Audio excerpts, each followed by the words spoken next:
This video is going to be a film study look at some of the things that Lamar Jackson, Todd Monken, and the Ravens offense were able to accomplish in 2023 with a specific focus on what I would call three-step concepts. How Todd Monken came in and assisted the Ravens, Lamar Jackson, by calling more quick passing concept plays. I want to call where you're getting the ball out by design. Now, there's a lot to say about the element some would call evolution to Lamar's game. I would not call it evolution. These are things, expansion, I guess. Extension of things we had already seen, I think would be a better term. Meaning things that had already been installed to a certain extent or depth, but not relied upon or maybe utilized nearly as often prior to 2023. Todd Monken's first year as the offensive coordinator. I'm not here to talk about Greg Roman or passing game development overall. It's kind of wasted talk if you ask me, but I do want to mention a couple of things. And then as we get to the film, I'll show you that we actually utilized some of these concepts 2022, 2021, and prior to that, we just didn't rely on them as often, number one. And number two, I don't think we expanded upon them by creating enough complementary run plays out of the same formation, basically the same offensive look, presenting two or three or four different plays to the defense such that they can't sell out to stop one specific thing. So here's some things I want to remind you of, which if you're a Ravens fan, you probably have very acute memory of these things, statements or questions that were out there.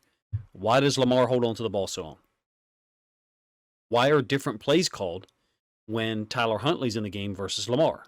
Specifically, seasons where he got injured and Huntley spent significant amount of time playing at the end of the year, 2021, 2022.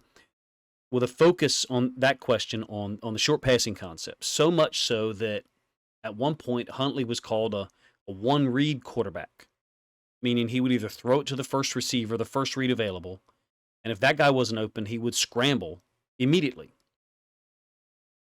On the other side of the coin, the insinuation was Lamar can't get much done in the short, quick pass game concepts, and that's why Greg Roman didn't call those plays. Well, first of all, for your reference, three-step passing concepts are synonymous with quick game, quick pass concepts. So I will use those phrases interchangeably during this video. Basically, it's a getting rid of the ball quick mentality. I'm going to let some stats for Lamar flow from 2023. I think you kind of have to show them. Mentioned this a couple of times in video form. I'm sure plenty of other people have as well. So old information for you, I guess. Lamar put up his highest completion percentage ever, 2023. Lowest interception percentage ever, while also putting up the longest yards per attempt in his career. Go look at the stats yourself. If these numbers aren't visible or they're not large enough for you, forgive me for that. High level of efficiency. Tied, I guess, the lowest interception rate in his career from 2019, 1.5%, and most yards per attempt. I also do want to mention one thing about the interception percentage, 1.5%. It's actually the fifth lowest percentage in the league. Technically tied for third with Dak Prescott and Derek Carr. Now, it's not the same exact number of attempts and interceptions, but to compare, C.J. Stroud had the lowest interception percentage at 1%. And then a number of well-known quarterbacks who throw the ball a lot, supposedly, had more than 2% of their overall attempts go for interceptions, some of which Trevor Lawrence, Matthew Stafford, Patrick Mahomes, Brock Purdy. While doing all those things, a low interception percentage, high level of efficiency, throwing for more yards than he ever threw before as well, and the largest yards per attempt, 8.0, even more than 2019, which was 7.8. While doing all of those things, by the way, Lamar also ran for 821 yards on the ground. Pretty incredible if you ask me. The quick game concepts, if in my opinion, had an impact on the overall passing numbers from an efficiency standpoint. Basically, I'm saying I don't think Monken had to change Lamar completely. He just had to have better integrated pass concepts that aligned up with run plays from the same formation, basically creating more conflict in the defense. It's about more than just using the entire width of the field. It's about more than that. It's about using the personnel who line up there, whether it's wide receivers, tight ends, or running backs. And the plays that I'm going to show you here today specifically snag flat, slant flat, and a couple of complementary pass concepts off of it, utilize the entire roster, meaning the players that are on the field are all a threat to get the football. I want to display one of those concepts first, the snag flat, and then kind of move on to what I would call some of the branches that are related to it, I guess is a way to describe it. I think they helped Lamar become more of a facilitator at times during the games, not for a full 4-quarter or 60-minute game. Some of it was by his choice, meaning there's RPO plays where Lamar can get rid of the ball quickly to one side, or he can hand it off to the running back, crossing his face and going in the other direction. So I'll display some of those as well as we get to the film. Let's do some more traditional stuff first in terms of the snag flat. Slant flat, curl flat, whatever you want to call it, also got some usage. Slightly different variations there, but we did run it before Monken arrived, to be honest with you. The foundational play, if you ask me, is on the back side of trips. A snag, either an angled hook, sometimes it can be a little bit more upfield.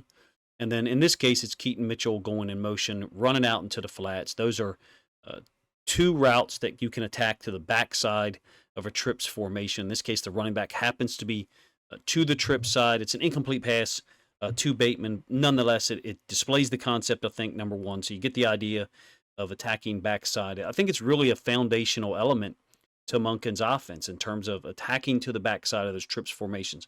You can see same exact formation, running back to the bunch side, bunch right A, and then the snag to the backside. This time it's not Keaton Mitchell or running back running the motion from right to left. It's Aguilar with the ball on the right hash, and then this time Bateman ends up wide open. Running back is on the opposite side, the wrong side. Some would say he can release to the bunch side, so you can still get 3 receivers over there into the boundary. You're normally talking about OBJ or Bateman being the X, and the running back working out into the flats. I showed you these 2 examples first because you have a wide receiver or a second running back in the case of Keaton Mitchell being the guy who runs out into the flats. Monken and the Ravens use this a lot, snag flat, to attack defenses with motion. The previous 2 plays I showed you were with motion. Let's look at a second iteration of it. First of all, they got a lot of mileage out of this concept, but this one is 3 to the boundary, and they're going to stay there. There's not going to be any motion that crosses the midline, meaning someone from the boundary going to the field or someone from the field going to the boundary. I think it's like a jab or double jab, this concept for the Ravens. Now, it's a slight adaptation to it. Running back is not crossing Lamar's face into the boundary to the side of the snag. So we would call this Snag Smash. So you're getting the smash concept by Andrews, and then the hook route, angled hook by Flowers, still getting someone going out into the flats. This time it's not Aguilar or Keaton Mitchell going in motion, a receiver, or a guy going in motion, a second running back. It's the actual running back in the backfield. Haven't shown you a mesh yet between Lamar and the running back for a reason, because that is typically an RPO play. It's typically a read play. It can be a read pre-snap or post-snap. What I mean by mesh is the running back was on Lamar's left and released to the left. On the previous 2 plays that I showed you, where Mitchell went in motion and then Aguilar, the running back also released to the side where he lined up initially.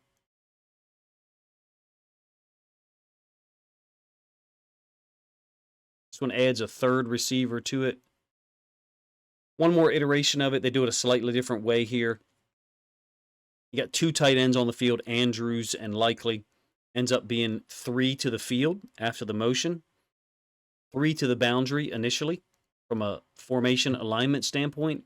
Running back, tight end, Likely, who's in the slot, and then OBJ, there's your 3 to the boundary. Number 2 receiver and number 1 receiver to the field. You can see compressed or tighter splits by Flowers. They accomplish the same task with a different player. This time it's Likely running out into the flats. Zay is on the snag, and I believe that's where Lamar wants to go with the ball first. So it's same concept. Running back has again released to the, interestingly enough, they're running slant flat down here to the bottom side of the field. So it's complete 3-step concepts. And Lamar adjusts quickly to Flowers being covered up, gets the ball to Andrews over the middle. I think it's pretty cool, number one. Couple of things to mention. The Ravens utilize this snag concept to the right or to the left. it's oftentimes a boundary side attack, meaning the short side of the field. In this particular case, you've got snag flat up here and then slant flat down here to the bottom side. Lamar kind of has his choice where to go with the football. You can see that built in. It's a 3-man snag up to the top side. We'll get more on that in a minute. I think Lamar initially wants to go to Flowers, and it gets he sees Jamal Adams as the blitzer, I believe here, blitzing off the edge, and so comes back to the middle of the field. It's basically just a count at that point. I would say that you're looking at 1, 2, 3, but everybody doesn't read it the same way. Some people would look for 1, 2, but I feel like that's a little bit less efficient because now you're asking a quarterback to come back here, left to right, 1, 2, 3, likely Flowers, Andrews. Lamar gets there quickly. And it's 5 out, meaning everyone is across the board. Everyone is involved in a route. No one is assisting with pass pro. You got 2 tight ends on the field, 12 personnel. Very similar to some of the stuff you'll probably see in 2024. I think this is foundational to the Ravens offense. I haven't shown you a single iteration yet where the running back crosses Lamar's face. I'll show you that in a moment. Right, this one is what I would refer to as kind of like the king of the snag concept for at least for the Ravens. For me, from 2023, there's a lot going on. I don't know about you, but first of all, I love seeing Lamar execute this play and this concept. I've got a lot of thoughts. We've run this before Todd Monken showed up, by the way, but I'll let it run through one more time. This is week 7 against the Lions, obviously. So the difference here is you have the motion, but now the back is on the side where the motion is going to. Motion left to right, and the back is on the right-hand side. You're not getting the same exact route combination that we saw with 3 to the boundary before, where the running back goes out into the flats. You get a snag by the number 1, and the tight end whose feet were here. In this case, it'd be Flowers motion across, is running the corner route. So snag smash. You're not getting that. This time you're getting the RPO version of it, meaning you got a counter run play, and Lamar is reading the defensive end. In this case is Aiden Hutchinson, who plays it the same way he's played it pretty much all year long in 2023. Even in 2023, goes with the running back, would be a TFL if Lamar gave it to keep. RPO, hits OBJ over the middle, 11-yard gain. So have to mention, it's not the first time we've run this, to be up front. It's very similar conceptually to play that we ran 2 or 3 times against the Browns at home week 12 of 2021. So you've got tight end into the flats. Slightly different from the standpoint of it's not a guy motioning across, but tight ends, Andrews going to go into the flats. Bateman going to run the snag. Running back is on Lamar's left. He's going to cross his face.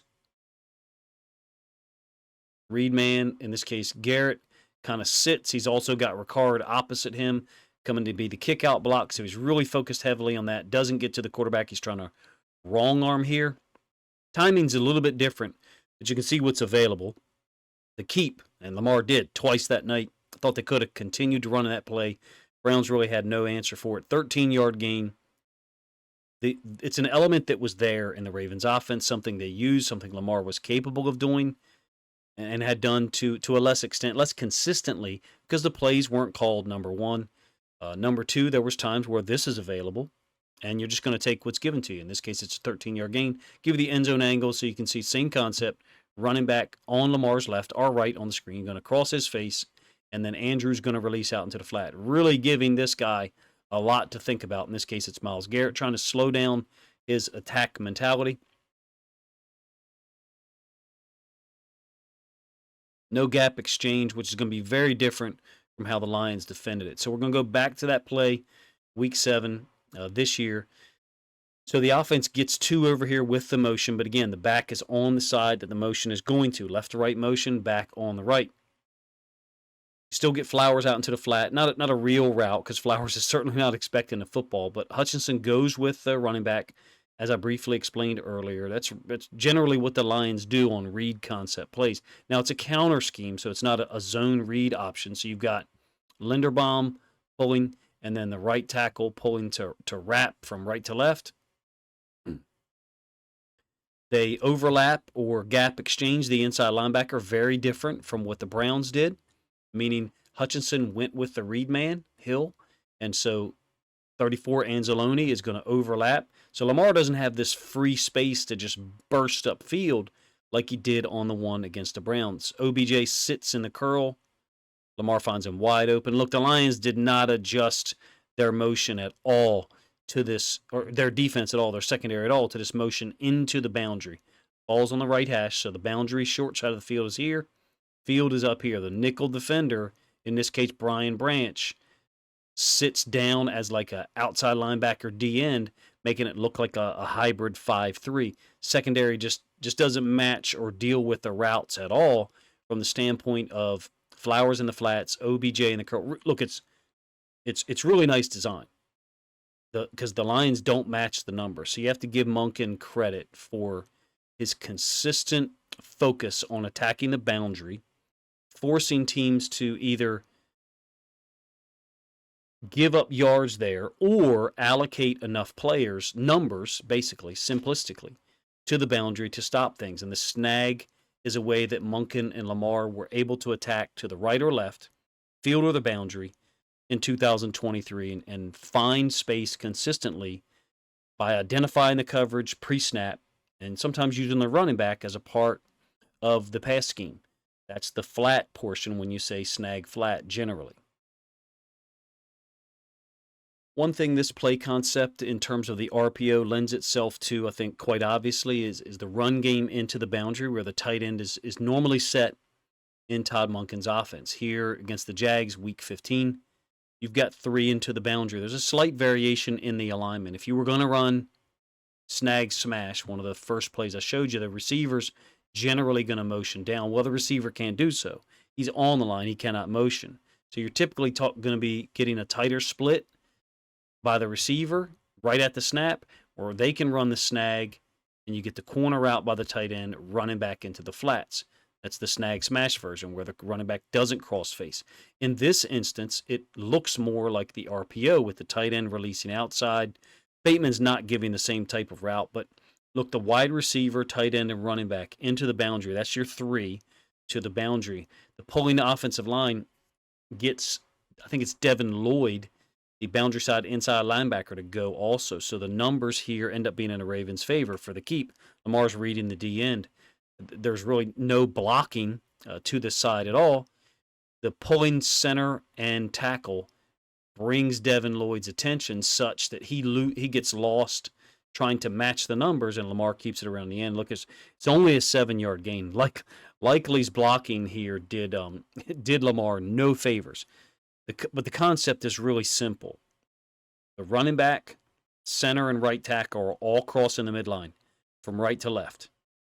And we're still able to produce yards to the back side of the concept. There's a lot to be said for that in terms of not allocating a whole lot of numbers, players, people, humans into the boundary, but still being able to read the defensive end and generate positive plays. In this case, 7 yards that very easily could have been more. So this is going to be just for reference, number 1. You have the exact same formation against the Chargers on a 3rd and 9. Bateman is the X-receiver on the line of scrimmage. Likely is the tight end. Same position he just was on the previous play. Running back on that side. Ball on the right hash. So you have all of the parameters set up. Ball on the right hash. 3 to the boundary. Running back, tight end, and receiver. Different concept, however. It's a slant-flat combination, and likely's going to go in motion on a 3rd and 9. But it's into the boundary, to the quarterback's right-hand side. Also, it's a great catch by Rashad Bateman. There's vacated space there that's created because of the motion by Likely, and also when it's slant flat. It's not snag flat where Bateman's going to sit it down. He's actually running a slant into the space pretty much directly at the feet where Derwin James was. James has to cover the running back into the flats. Otherwise, he's wide open. Lamar, in my opinion, thrived on these quick concepts at times in 2023, more often than not. I think that it added to the overall effectiveness of the offense in a lot of ways. Got the ball out to a lot of different guys. I think it's Mike Leach. I read a quote about this past week. He was talking about, we want to get everyone on the field to be a threat. This is a way to utilize the backside, X receiver and running back in combination, whether it's man, whether it's quarters, zone, whatever. Also, It helped with Lamar's completion percentage. It got us significant gains. We didn't have to hold on to the ball as long. Was Lamar guilty of holding on to the ball longer prior to 2023? I mean, sure, if you want to go there, number one, who cares? Number two, the play concepts were not utilized. The quick game concepts weren't utilized as much. It was actually a true thing to say the plays called were different when Tyler Huntley was in the game. Part of that was because Huntley's limitations. Part of it was because whatever Greg Roman thought of Lamar's ability or the wide receiver's ability in the quick game, I don't know. I really don't care because now we have a whole year's worth of film of him doing it consistently at a high level and using the concepts, the quick game concepts, to get other guys involved. I also think, and I have to mention this, digress a little bit. People want it both ways. Not Ravens fans at all, but Lamar haters. There's a lot of people who are still clinging to their initial evaluation of him in the 2018 draft, and they're not going to let go of it. They're not ever going to let go of it. So here's what I mean. Those are the people who said Lamar can't get it done on short, quick game concepts, and that's why he can't read. I never forget. I listened to two different non-Ravens fans, content creators, at one point, and actually heard them say Lamar can't read the field, and their explanation was he can't read the full field. The play was Lamar was looking to the right from 2021, and the guy was talking about a guy who's wide open all the way to the left. He would have been like the fourth or the fifth read in the play, so it's just funny.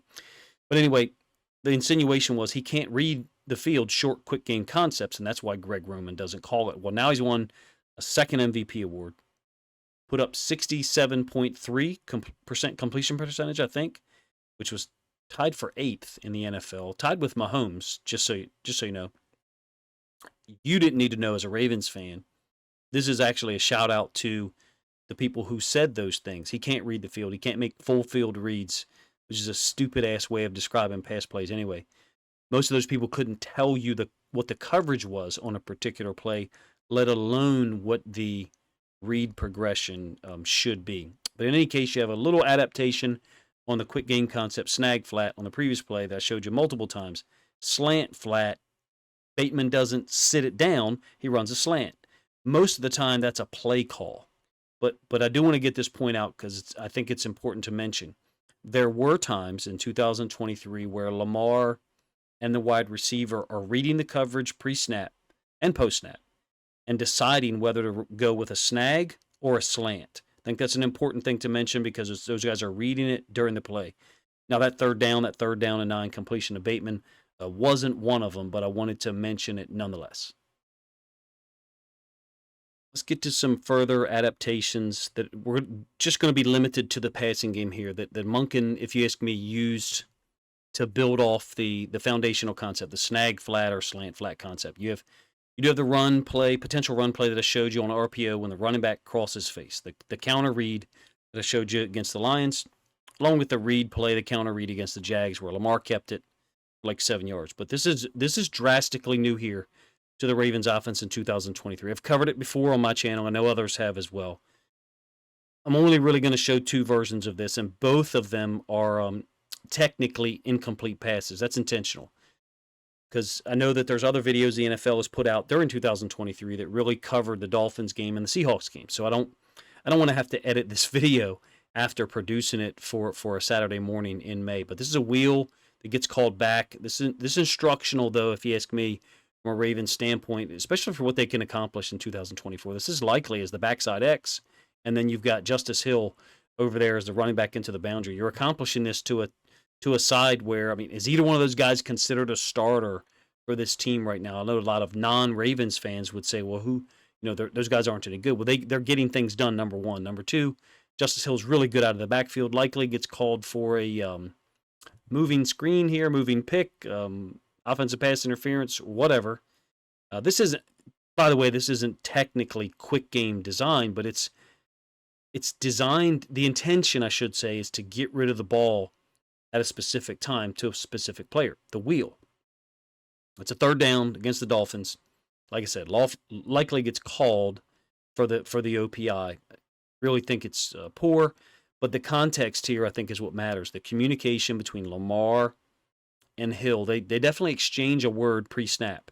The inside linebacker follows Hill in the box, and you can see Lamar actually just make like a wheel motion with his hands, a circular wheel motion, almost like telling Hill, okay, let's run the wheel because we know we've got man. And it's a really good ball by Lamar to convert.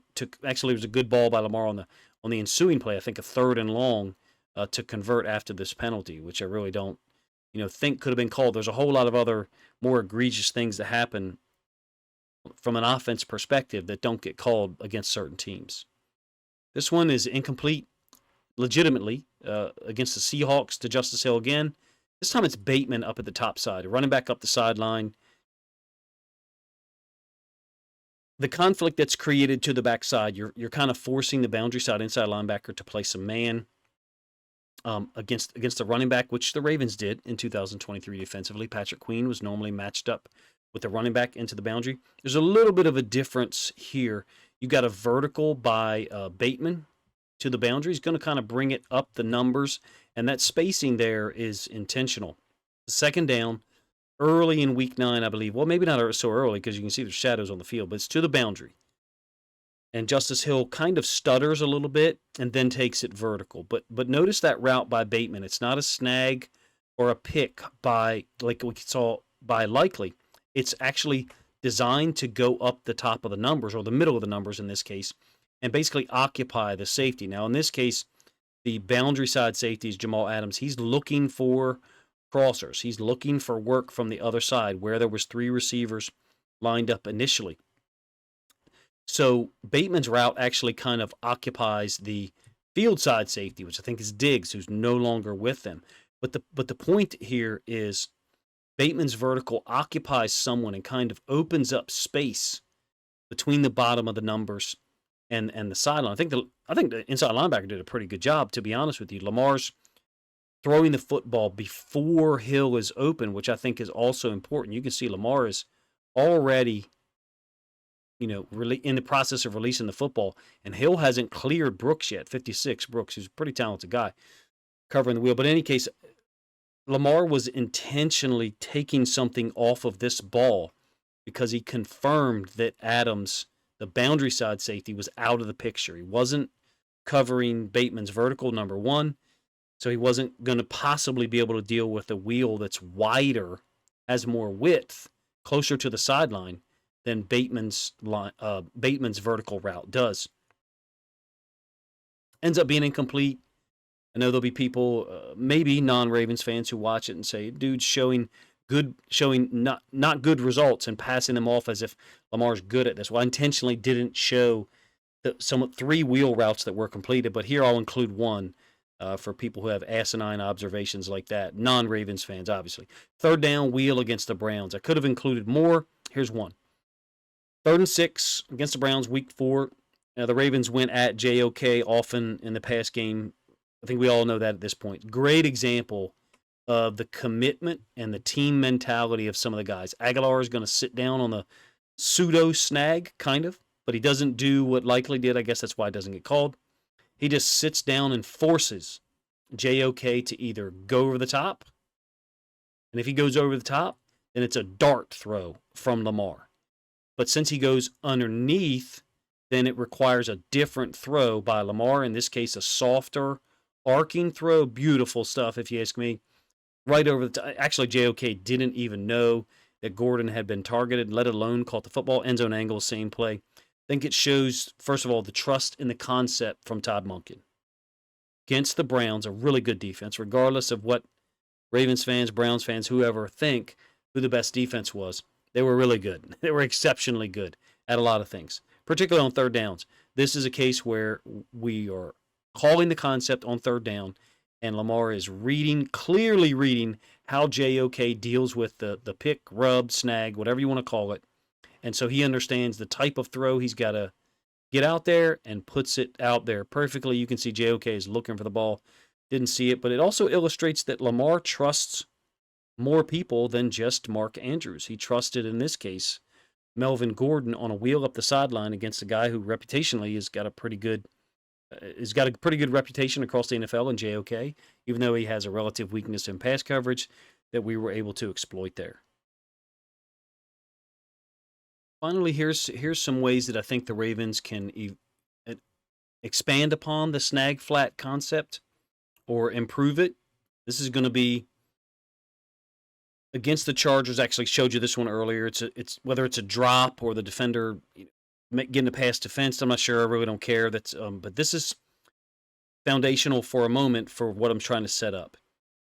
It's an incomplete pass, but look at the potential space that is there after the initial route by Bateman. So what I'm talking about is all of the space that's here, because to the downside of the formation, the way the defense for the Chargers lined up, you only have 2 available players to defend Keaton Mitchell in the flats and Rashad Bateman on the snag. Anything with a move, some would say a double move, gets us into some open space here, potential big play, or even a touchdown. So let me be real specific about what I'm explaining. This is a touchdown from Amon-Ra St. Brown, week 4 against the Packers. He's to the downside of the formation, boundary side, 1st and 10, by the way. It's an empty formation. St. Brown looks like he's going to sit on the snag, whatever you want to call it, snag and go, snag and turn. I don't care. The point was St. Brown's stop, his brief stop on the snag, is absolutely timed up with Jared Goff's very slight shoulder fake. But even before Goff, look, shoulder fakes, the corner is driving on this. I mean, it's already there. Goff really didn't even have to pump fake. The corner went for it before it really even happened. St. Brown and Goff, admitted after the game that this was designed. They knew the corner would probably go for it. So the snag part of it is not real. Goff isn't going to throw it to St. Brown on the snag. It's wide open. I think that can be available to the Ravens. I really do. Look at the drop against Bateman. I referenced the open space against the Chargers. The previous play I just showed you. Ton of space there for someone to run onto in a similar route to the one that St. Brown just ran against the Packers. Now, we do have a somewhat similar play from the preseason. It's related to Snag Smash, 3 to the boundary. This one's from Josh Johnson to Laquan Treadwell, I think. 3 to the boundary, meaning the wide receiver, the tight end, and the running back. So what you're going to get normally on Snag Smash is receiver motioning down, running the snag. Tight end running the corner route, and the running back into the flats. I need to get a better mouse at this point that's got different colors. So similar setup here in terms of what we do, but the tight end's route is a little bit different. He kind of sits it down. Kolar sits it down here near the top of the numbers, try to occupy the safety. And then Treadwell, either he reads this, the congestion that's there, or this is the design of what it's supposed to be. Look, it's a great catch over the middle, and great job by Johnson to get it to him. Fully extended grab over the middle. I think it was early in the preseason game, maybe second possession, maybe not.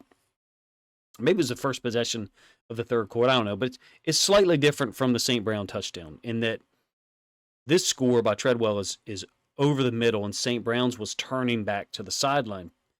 It was a deep design versus maybe an adaptation, maybe a read, whatever here. I think that this is more so the design of the play than an adaptation. But look, we didn't see this, I don't think, at all in the regular season, meaning that the snag that turns into a jerk or snag and go or snag and turn, whatever. We did see some, quote, double moves utilized, particularly off of slant stuff. Here's one more that I'd like to see, to be honest with you. This is very similar to what we just saw from St. Brown, except it's a tight end doing so. So the delineation of the routes or where they end up being located at the end of the play is slightly different from what we would do in our Snag Smash. I think I've drawn it up twice already. I'll draw it up one more time. You got Addison as the receiver outside would normally run the snag. So sit in between the top of the numbers and the hash. The tight end would run the corner route and the running back into the flat. So they kind of reverse this flow, they being the Vikings. See, the snag here is being run by the tight end. He's sitting down. There's really no pump fake from Dobbs, and he turns and goes deep. Justin Simmons, I did a film study video on last week. Not many people checked it out, but a ton of people did on Twitter. Ends up jumping it, and Dobbs sees it. Still hasn't gotten rid of the football, which leads me to believe that it wasn't exactly perfectly designed and or executed. But these are the types of things off the snag concept I think that the Ravens could do more of in 2024, whether they do them with a tight end, a receiver, or in some cases even a running back. I think they're available to the Ravens, particularly with Lamar's escapability and propensity to extend plays and make concepts more dangerous, like Todd Monken said. Basically, call two plays in one every time you make a pass play call. Like I said, after the touchdown that I showed you from the preseason game against the Bucs, we didn't really run that again in 2023 that I noticed. A sluggo here from Bateman up to the top, kind of faking a slant. You really didn't have to give much of a fake for the corner to go for this. You can see how easily at times it is to manipulate some of these DBs that are either looking at the quarterback, or looking at the receiver. In this case, you can see the guy's eyes are clearly on Lamar in the backfield, but he's trying to see the receiver with his low beams out of the corner of his eye. As soon as Lamar sets, he's already gone, and look, Bateman doesn't catch it, or did he catch it? I really don't care. I thought I would include this one because it's an example of what I'm talking about, whether it's the snag and turn, snag and go, snag jerk, sluggo here, which is a slant, and then go. The idea is that the established routes, the short, quick game concepts can be utilized to get DBs to bait from either a too high safety structure or whatever. In this case, it's a sluggo, and as soon as Bateman makes his break, he's wide open because the DB jumps it. These are the types of things I think that we could do more of in 2024. Lamar has demonstrated on film in 2023 and prior to 2023 that these concepts are ones he's efficient at and he can hit, more so than just straight verticals where we've had issues with overthrows or the arc of the throw not being compatible with the depth of the receiver's route at the time the football arrives. Do you think we'll see more of the snag flat, slant flat, RPO / quick game concepts in 2024? Personally, for me, I hope so. It was effective, especially when used in combination with other plays. I did not show you on the RPO concept against the Lions in Week 7. I didn't show you the give in other times where we ran the play. I thought it was obvious. The nature of the play is such that you could give the ball to the running back, cross on the quarterback's face, or operate with the snag potential flat to the side where the running back originated. Could we integrate some of the quick game concepts better in 2024? I do think we could. Some of the plays I showed here at the end could be used more. Those plays could be called more. I don't know about you, but the wheel by the running backs last year was a spectacular addition to this offense. Did the Ravens run the wheel 4 times a game with running backs? No, they did not. I thought they ran it strategically against teams who showed a weakness in covering with the boundary side inside linebacker against running backs. And Gordon, Hill, and Mitchell all made themselves available on that route. It was there's different types of wheel routes in there. Maybe I didn't do a good job explaining that in the video. But all of those guys made themselves available on it, and Lamar threw the ball well on that concept for the most part. Maybe the one to Justice Hill against the Seahawks, maybe that one wasn't deep enough, but I thought Brooks did a nice job in coverage also. One of the main benefits there's 2 main benefits to the quick game, if you ask me, but the main one, let's do that first, is Lamar as a facilitator, getting multiple guys involved in each game to the point where statistically it looks like a team effort where the ball is shared. I think that the over focus on stats from 2023 is a little bit misleading because each of the following guys could have contributed more statistically in 2023. Bateman, likely, Aguilar. I mean, guys who played a lot of games and were healthy. I'm absolving Mark Andrews of that. Clearly, he could have had 80 to 100 catches if he played all year. Look, Aguilar had 77% catch percentage. He clearly was open twice in the Chiefs game, once not targeted and once Lamar just overthrew him on a slot fade.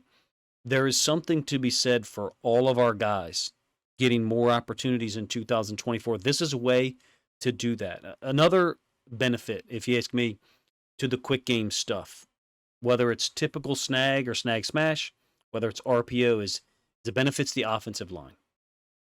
We don't need the offensive line to be great on these concepts. You're certainly not going to call these concepts 30 times a game.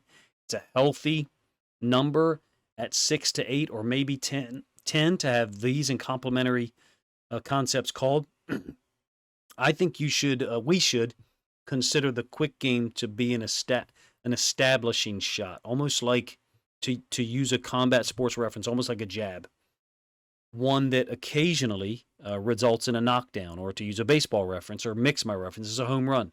Thinking of 2 slants that by OBJ in 2023, one against the Titans in London on a 3rd down, left to right, and then another one for a touchdown against the Browns at home, right to left. Both of those, one of those he did take to the house, 40 yards plus. The other one was a 32-yard gain. Lamar, I thought, found guys on the quick game concepts, routes, on time, in rhythm, and with accuracy for the most part in 2024. I'm sure that people have brought this up, and I did in the lead-in. Could he have done that more prior to 2023? Of course. Is it worth our time to sit here and talk about that a lot? Not me personally. I think the addition of Derrick Henry gives Monken more opportunities, more ammunition to create conflict on either side of the field, meaning RPOs. The running back threatening a run play to our left and the potential for a pass concept to our right. That's going to be an interesting element, if you ask me, especially the counter RPO, similar to the one that I showed you against the Jags and against the Lions. It wasn't really an RPO against the Jags. It was a designed run play. But Henry could hit some big runs off of that. He's got incredible vision and fantastic ability to set up his cuts. I'm one of those guys. I think the offense is going to improve, and I understand that might be a minority opinion. And I think the 3-step game, quick game, can be a jump-off point to helping Lamar and company do so. Now, it sounds unrealistic to say because we averaged 27.7 points per game in 2024, and there's questions about the offensive line. Can it be a source of strength? Well, even can it be above average to good, let alone a source of strength? The good thing about these concepts, tried to focus on this morning, was this. On the typical snag flat or snag smash that I showed you, the O-line doesn't have to be great. The ball's out quick. They can just be good, or in some cases, just average, above average. The RPO snag is a slightly different animal. I actually forgot to mention something about it, but because in reality, they're run blocking. The O-line is run blocking, but they're just trying not to get downfield. Anyone who's got an ineligible number is trying not to get downfield. And again, I neglected to mention on that play against the Lions in Week 7, one cool part of it is the only guy who was downfield was Ricard. Of course, he's got an eligible number on. So the design of the RPO has built-in support to avoid penalties, and those penalties happen often at all levels of football, high school, college, and the NFL, and probably should happen more.